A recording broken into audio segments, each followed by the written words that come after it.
Welcome to Eventual Millionaire. I'm Jaime Tardy, and today on the show I have Jason Brown. I'm really excited to bring Jason on. It's kind of funny. He owns a great company called SERPWoo.com, but he's also done a ton of different things in the digital marketing space, even one with a previous millionaire that we had on the show, Matt Cubanza from streetmoda.com, which I'm really excited to hear that everybody sort of knows everybody else. Thanks so much for coming on the show today, Jason. Sure. Thank you, Jamie.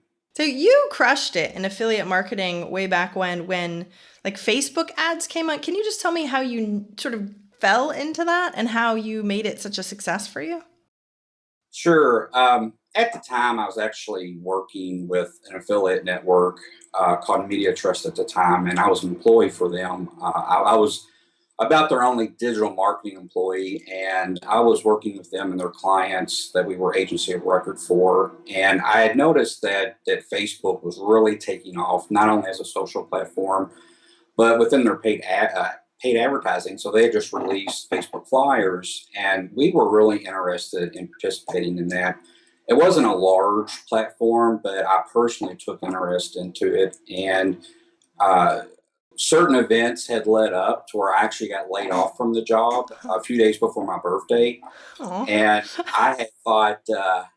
I had thought to myself, if I'm going to make a go at this, I need to do it now. I've got no other recourse. So I took some money that I had on a credit card and actually purchased ads, created a website, found some offers with Media Trust itself and with a few other affiliate networks. And that was right when all of Facebook advertising took off. So I was kind of there in the beginning. I did a few things different, and it worked out really well for me to where I ended up doing seven figures within 6 months. seven figures in 6 months. Did you know it was going to work? Did you have like this feeling or that it was going to work? Or were you like, oh crap, I have nothing else that I can do? Yeah, I was extremely scared the entire time. I had children who were very young. I was the single worker in the home, Wow. the only breadwinner, and I thought, I know other people are doing affiliate marketing, and I know that they're making money because I had seen the figures while at Media Trust. And I just thought to myself, I had already been doing digital marketing for a long time up to that point. Why not me? And I kind of just went out with a leap of faith. Um, I feel like I kind of guaranteed my success almost because I was literally on the computer and literally working on these campaigns anywhere from 18 to 23 hours a day. I had other people that I was working with. I made some great connections with other affiliate managers, and I was very earnest about looking at my competition and what other people were doing to try to emulate that same success. Huh. So you had the skill beforehand. You've seen it before. You've sort of done pieces of it before, but never with your own money. So this time it was like, eek, I better not lose the money for my family. But you just had to put it all online, and so you worked your butt off. What do you think Correct. that drive came from? Was it just like, oh crap, I might lose it? Do you think anyone else could have replicated that through that same thing, or was it just a fluke for you? Yeah, I think anybody could have replicated it. I actually was in a Skype group with a few people that was kind of a mentor type relationship with all of us on Skype. And I actually helped another person who lived in Brazil and English is not his first language. And I actually helped him do the exact same thing. And it really came down to persistence. I didn't let him copy my landing pages or my targets, but I kind of walked him through it. Me and him bounced a lot of ideas off each other, and he was online the same time I was for hours and hours and hours, and he ended up doing seven figures as well. So I think it really came down to the persistence, the determination, the willingness to be open to try new ideas. I don't think it was a fluke. There was a lot of people who had success at the same time I did with Facebook. We were kind of all running the same offers and the same pages, but I definitely do not think that it was a fluke because things changed within that year and the year afterward, and you either had to adapt or die. And there were a lot of people who simply, after 6 or 8 months, couldn't cut it anymore, Mm. and they were no longer affiliates or they went back to a day job. So I think it wasn't a fluke. I think it really comes down to the persistence and the determination. See, I love that you say that because that's the thing that people, I don't think, understand how much work. When I surveyed a bunch of the millionaires for my book, I asked them how many hours at first did they work, and there was no multiple choice. It just was like, how many hours a week did you work? And they said all of them. And Yeah. I was like, Oh yeah. whoa. I mean, that's what it sounds like for you too. You know what I mean? There was like almost no time that you were able to sleep and do anything else because you were constantly working. Do you think people give up too early? Like, why didn't you give up, 3 months into it and go like, ugh, I have 23 hours. I never see my family. Sure. There were many times that I wanted to. It created a lot of problems. My wife was not happy that I was working so much. I had children that looked up to me. I had other things that would come up, like maybe my brother's birthday or some type of party that my kids got invited to that maybe I had to miss out on. And, around the 3 month mark, I actually became successful with the campaign that I was running within the first week. So I was kind of in a situation where I didn't fail for the first 3 months and Yep. I was getting ready to give up, but I was in a situation where uh, I was having issues with the campaign overall, nothing with the marketing or the sales, but like with cash flow. Mm. I had never personally ever tried to spend $10,000 a day with Facebook at that 3 month mark. And how was I going to pay them? Because I didn't have a credit card at that time that had a $10,000 limit. And even if I did have a credit card with that limit, the next problem would have been how do I pay that off each day so that I can get that balance back to do it? So I had to look at multiple ways of overcoming problems I had. And that literally kept me so busy that I couldn't think about quitting, even though I was tremendously tired. It was causing problems, but as a new business or new experience, you just kind of have to work through it and balance work and life. But you also have to be challenged in your work, which I was, to keep going to the next day or the next week or the next month. What would you tell your wife? Like, honey, I know I just have to do this for a short period of time so that way later it will be better. Like, what do you tell your wife in situations like that when she's like, you are never home and available? Yeah.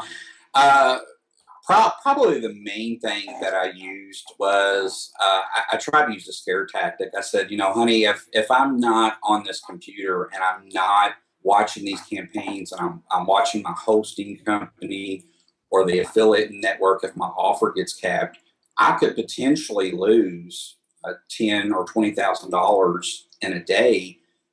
So it was kind of a scarcity mindset at first. And it did pay off. I mean, we enjoyed great trips. We enjoyed a great lifestyle. So even though it was very hard up front to kind of see the fruits of that labor, it definitely paid off. But I tried to be there as much as I could. There were times that I would just leave the campaigns for 6 or 8 hours and walk off.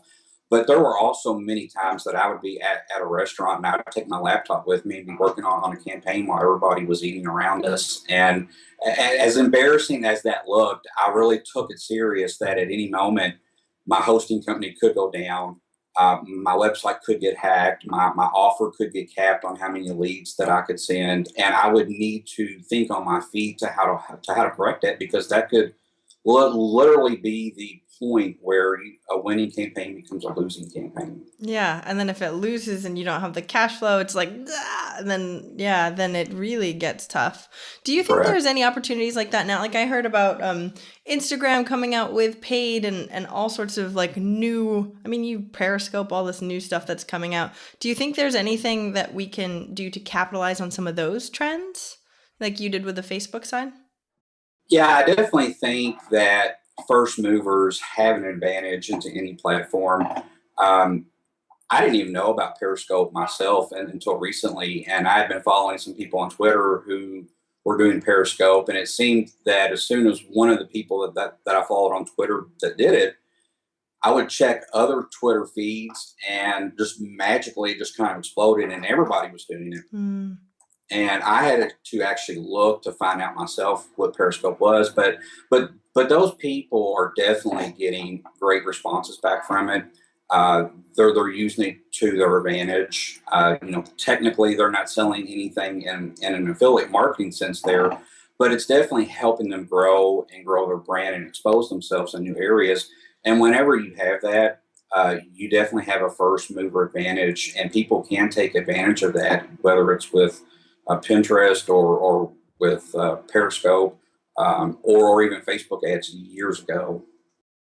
Interesting, because I find it funny that, I mean, the speed of technology moves so quickly, right? And digital Sure. marketing moves so quickly, and people sort of get used to the tactics that have been working, and you have to constantly like keep going, and then you look at the new thing. Like, how do you keep up with all of that stuff? I know for when you quit, you were like, well, I have to do this now, and I knew this information, so it just makes logical sense. But now you've been doing this for a long time. How do you sort of stay on top of all that stuff and know what's working and not working? Well, it's extremely hard. There's so much going on right now. It's really hard to keep up with it. People who blog, but they do video, they have an advantage over people who just do podcasts, and people who podcast have an advantage over people who just write text just on their blog only. And it really comes to the point now where maybe the people who do Periscope are going to have that advantage.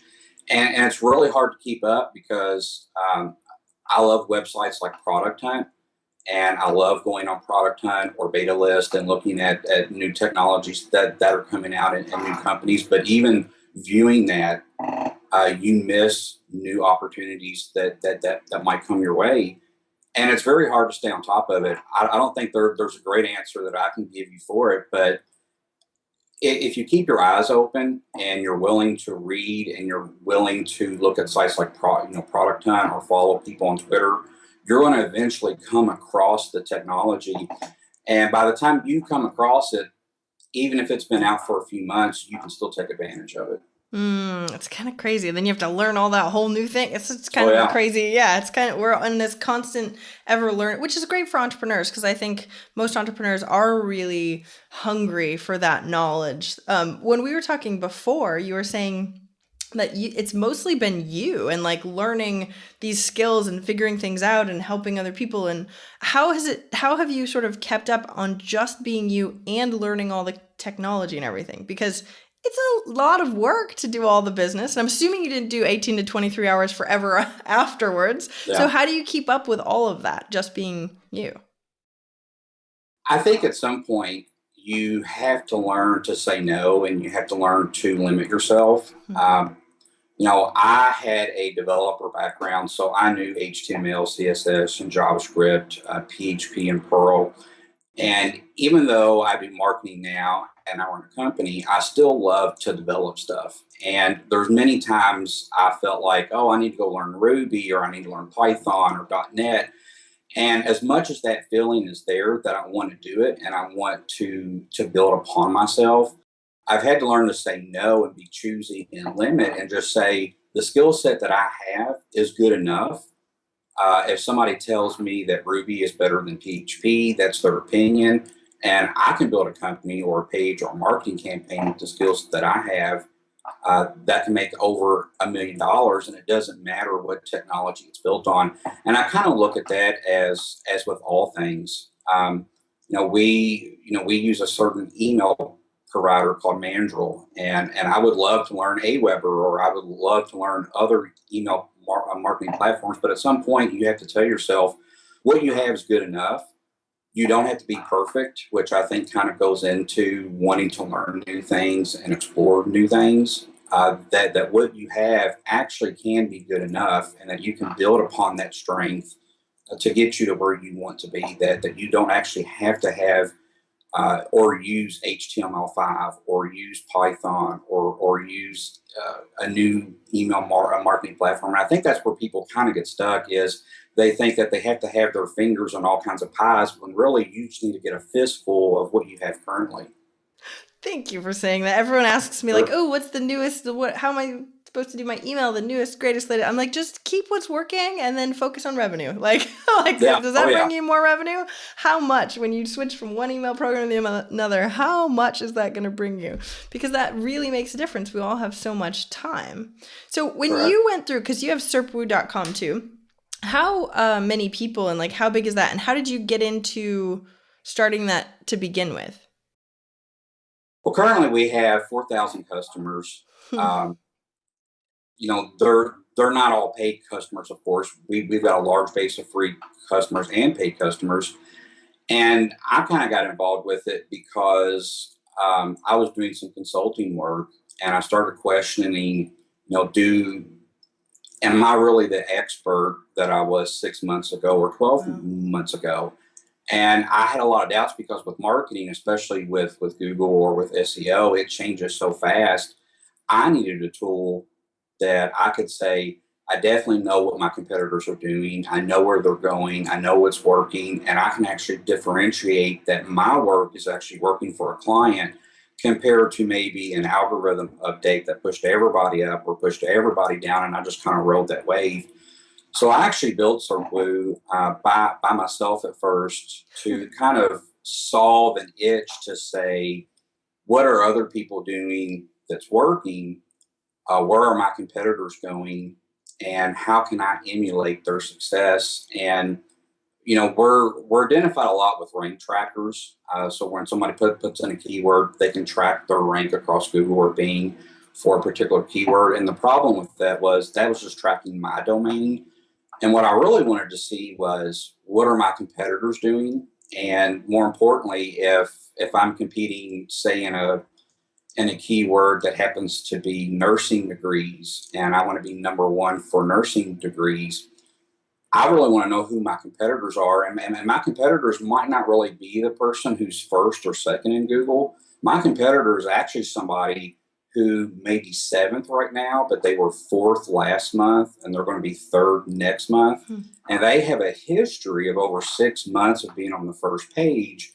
They're not somebody who's now number one or number two, and they've only been there for 30 days and might disappear tomorrow. So trying to find that information ended up to where I needed to record what everybody was doing over a set amount of time and actually find out who are the competitors, who have staying power, and more importantly, if I'm building links or doing SEO for my site, is what I'm doing actually working, or am I just riding the wave of when an algorithm update comes by and knocks 5 people down and I jump up? I really want to know if what I'm doing is working and how I can watch my competitors and find out who are the real players in that market. See, because SEO, so I remember I'm a geek, right? So when I first started, I was sort of going into SEO, and then I was like, wow, this is all crazy. It's like woo woo crazy magic stuff or something. Yeah, Because you'd go and you'd put it in, and then you wouldn't, like you said, you wouldn't be able to tell why yours jumped or why other people's went down, or like I tweaked stuff, but then maybe I went lower, and what the heck happened there? Like it's kind of an yeah. insane thing. So that's an awesome tool. Did you see that as sort of a distraction? You're scratching your own itch going, okay, I really need this piece. Did that take you away from the other things that you were doing? And how did you mitigate all that? Um, it really didn't take me away from other stuff that I was doing at the time. I kind of built it with the focus of it was just going to be me using it, and it was going to give me an advantage as a Hmm. consultant, Yep.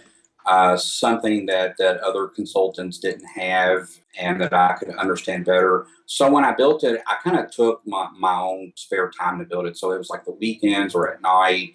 Um, maybe I was jotting down notes while I was eating dinner. So I was always thinking about it, but it wasn't taken away from any of my primary duties. And it actually took me about a year to build it Oh, out wow. to um, to the standard that I wanted. But it was Hmm. definitely not at that point a standard where other people could use it. And it wasn't until I showed a few other people and they got really interested into it and started giving me feedback that I brought upon a partner who took a lot of the work on himself to bring his ideas to the table and work on it while I was working on other things at the time. And it just kind of grew from that. How did you take on a partner? Because I know people ask me that sort of question all the time. And we were talking about how you were sort of solo for a while. How did Sure. that work? Well, this was another Skype group, and we were all digital marketers. We're all hiring marketers. So we were sharing ideas back and forth. And one day I just kind of showed the tool to the group, and immediately 5 people just loved it. Um, Funny enough, one of the people in the group copied it and is now my competitor. But but some of the other people loved it enough that they started giving me feedback on it. And when that happened, it kind of clicked with me. I can sell this to other people, or at least create a service out of it. And at that point, one of the people approached me and he said, I would love to work on this. I've got some ideas that could improve it. I'll even do it for free for you, because he was really wanting to use it for the same reason that I built it, was for myself.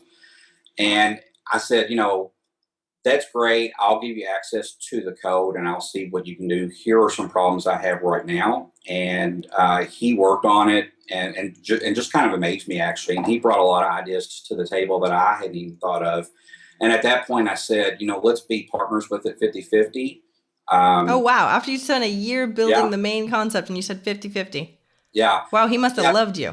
Yeah. And, and even that changed for a while. I realized that I was the bottleneck with it, because I kind of sat back and looked at it as, this was something that I built, but I'm not going to be able to take it to the point where I can get people into it and charge it for them. It might take me another year to do that. And I don't want to wait another year. And then I had the fear of that there were other people copying it, which did become true. Yeah. And I thought, I want to be the first mover.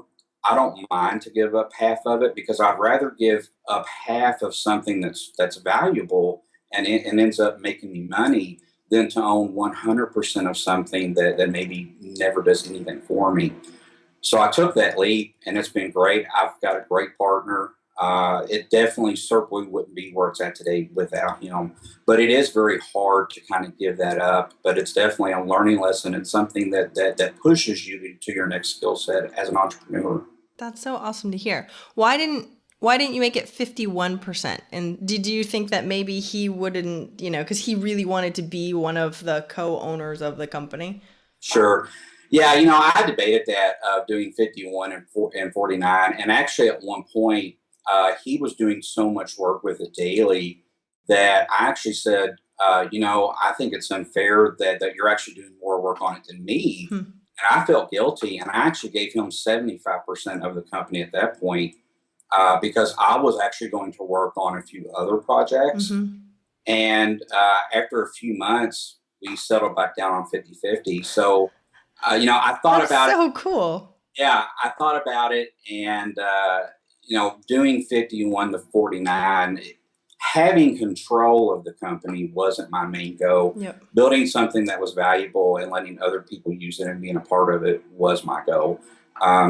Controlling the company and making tons of money from it, I didn't need that. I mean, I'd already made money as an affiliate. So it was really about building something that was great and going through the challenge and working with somebody else who was excellent at the things that I was not excellent at.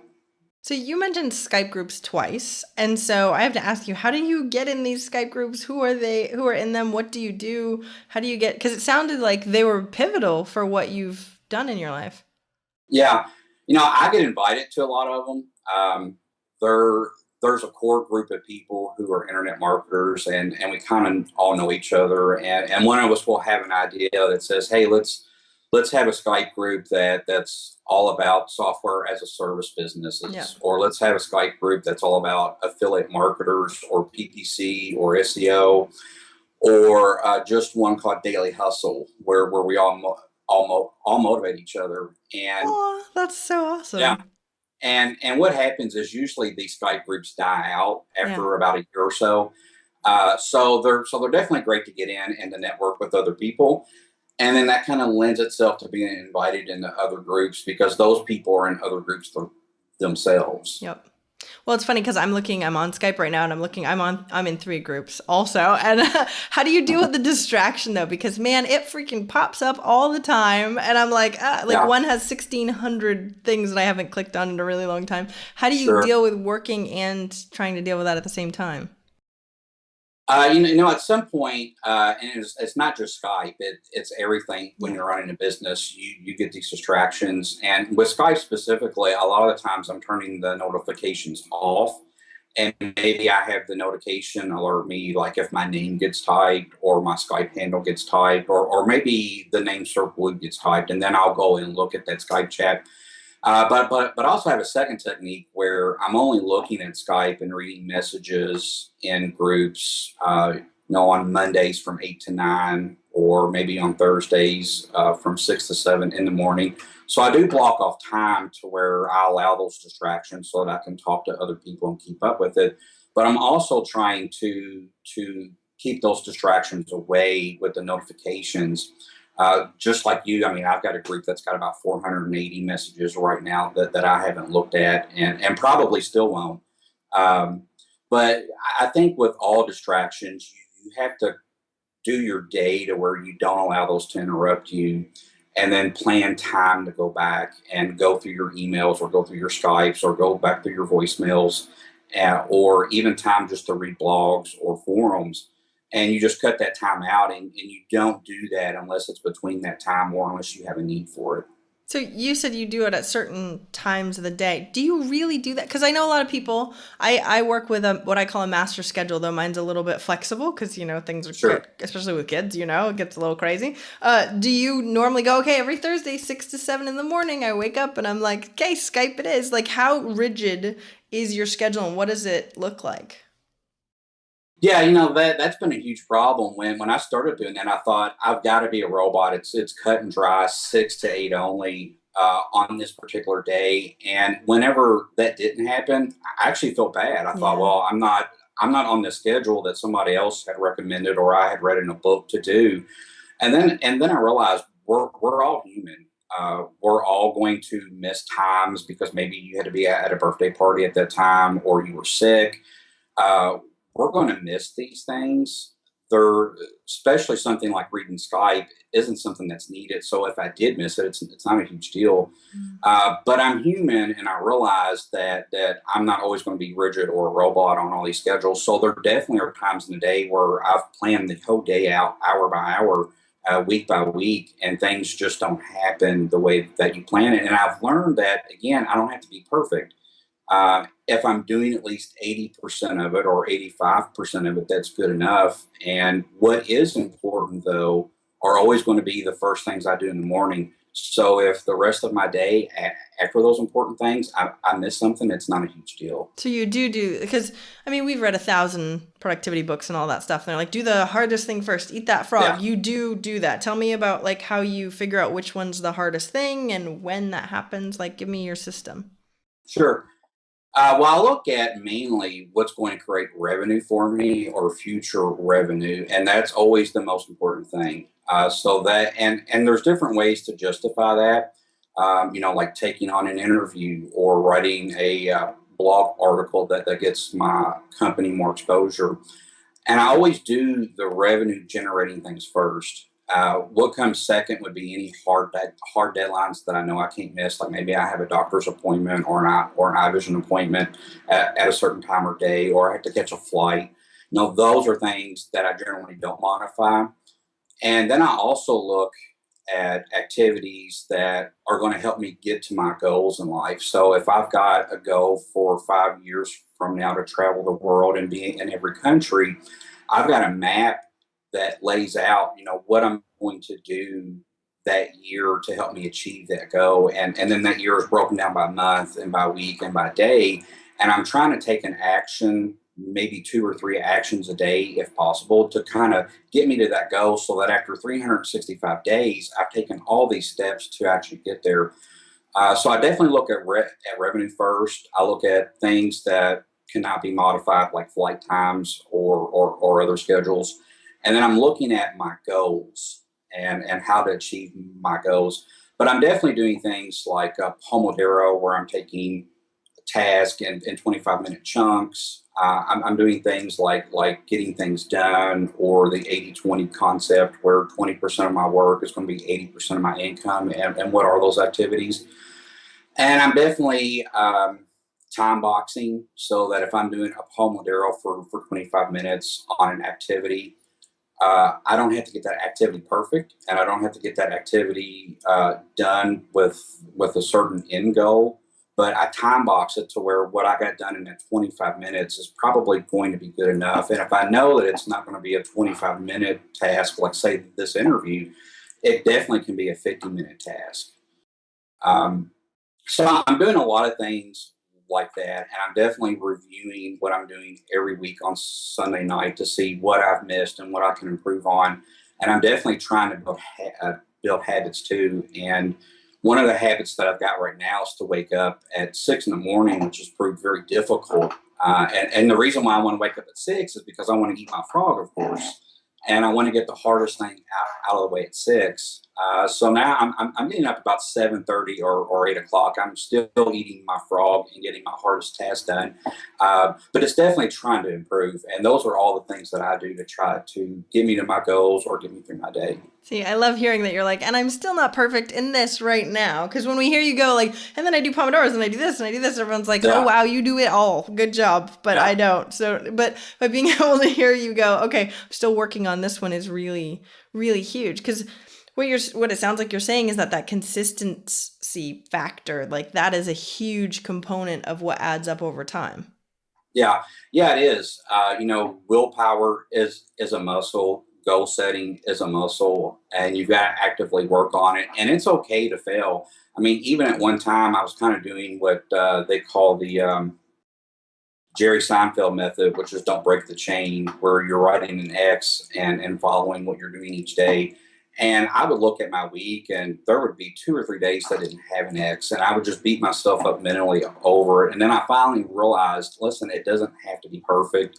If my Pomodoro goes over, or if I don't take my break, or I don't get to this task, it's fine. Life will And go on. yeah, and I think that's hard because people think that they hear from others, this is what I did, and people think I need to do that too, and I need to do it exactly step by step the way that they did it in order to get that same success, and that's not true at all. Because it all depends. Each person's different no matter what it is. How do Yeah. you do your goal setting? I know you said you look at the goals that you set and you look at your week on Sunday night. How do you set goals? Like, and where do you put them? Do you have a whiteboard? Like, what's your system for actual goal setting? Yeah. Well, I probably tried about every system that's out there, whether it's digital or it's a certain type of journal or even on index cards. And what I really found was that everything that I tried and everything that I looked at, nothing was better than just pen and paper, at least for me. And as far as what I choose for my goals, what I normally do is I pick 3 personal goals, 3 business goals, and then 3 improvement goals. And improvement can kind of be personal as well, but I like to break them out to say, no, these are my personal goals. Maybe I want to travel the world and visit every country, or I want to be a digital nomad, which that's kind of the same. But like my personal goals are things that I want to do personally. It's kind of things that might be on my vision board. And then my business goals, I might plan out. I want 5 different sources of revenue that are passive as much as possible, or I want to grow SERPWoo to a number of customers within 6 months.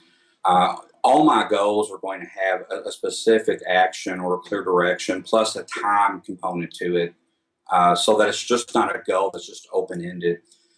And then my improvement goals might be something like, um, I want to run a marathon, or I want to go and read 52 books a year.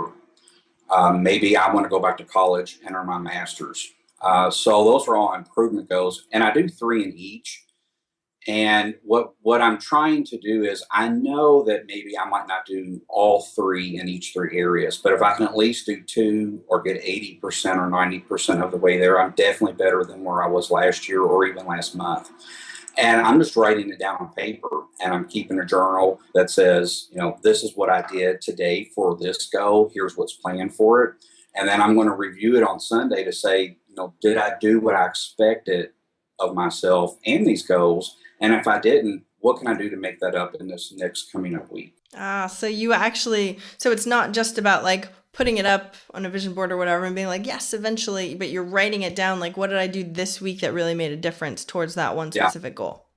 Yeah. And I've done the vision board, I've done the electronic tracking, I've done Evernote, and it just can't. I mean, I put stuff on my phone, and I found myself not wanting to pick up my phone or losing it, or not checking Evernote on my computer. But one thing that I know that I was always doing was I was always carrying around a notepad with me and a Hmm. pen.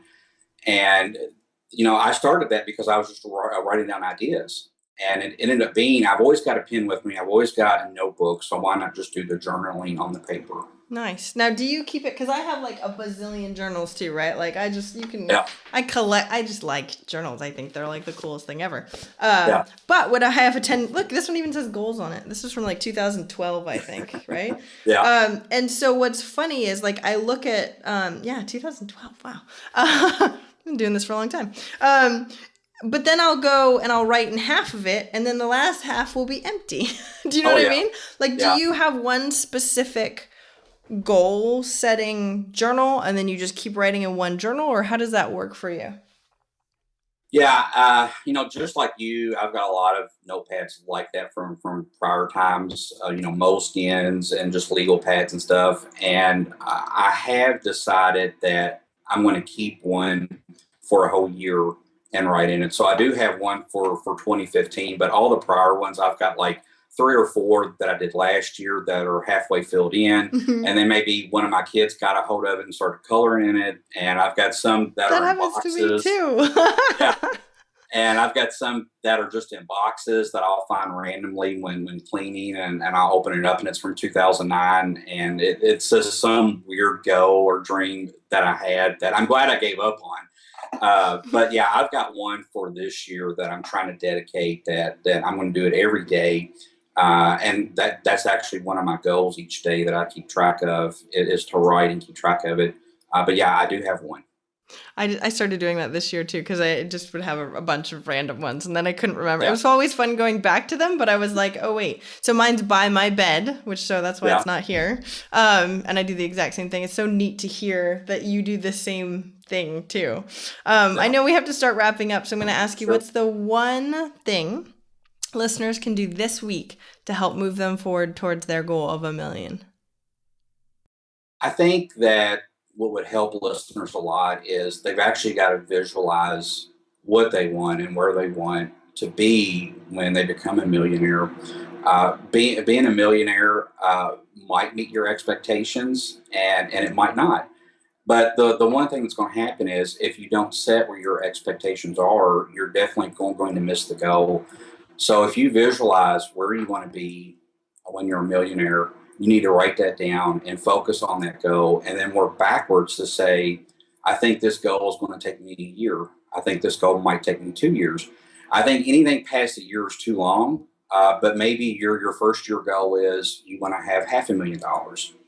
And what you need to do from that point is, once you determine where you want to be, and and in the time frame, work backwards to say, what are 12 steps that I can take to become a millionaire or to get to this goal.